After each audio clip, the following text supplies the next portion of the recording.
Arutani a macukuru ma university gũkũ bũrũri-inĩ nĩ mamũkĩrĩte rĩtana rĩa kĩama kĩa UASU na KUSU rĩa gũtabania mũgomo kwambĩrĩria mũthenya wa ira.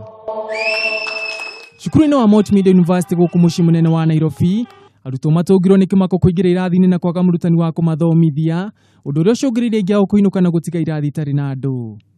Ũũ nĩguo maũndũ matariĩ cukuru-inĩ wa Multimedia University, arutani magĩthiĩ na mbere na kwĩrũma kĩni matigũcokereria wĩra nginyagia rĩrĩa thirikari ĩgũkinyanĩria mendekithia mao mothe. We are calling upon all our members to down their tools immediately.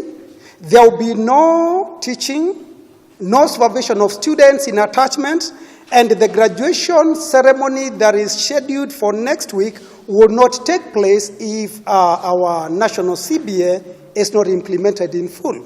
Oho atongoria nĩ maugĩte kwĩna ũhotekeku gũkorwo mbeca cia ũcungumanĩtio na anene a cukuru ũyũ, kuona atĩ university ithatũ gũkũ bũrũri-inĩ nĩ cirĩkĩte gũkinyanĩria marĩhi merũ ta ũrĩa maiguithanĩire ngirimiti-inĩ ya mwaka wa 2013-2017.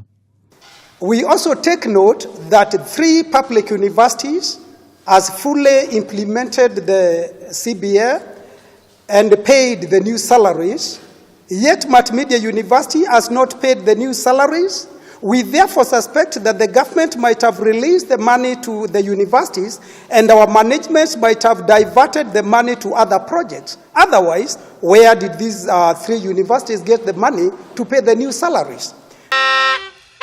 Nakuo kaunti-inĩ ya Mombatha, mathomo nĩ matharĩirie cukuru-inĩ wa Technical University, kũrĩa arutani merũmire kĩni kwaga gũcokerera wĩra nginyagia rĩrĩa thirikari ĩgatangĩkĩra makaya mao. Hakuleta nyongeza ya mshahara na pesa za nyumba, yani house allowance.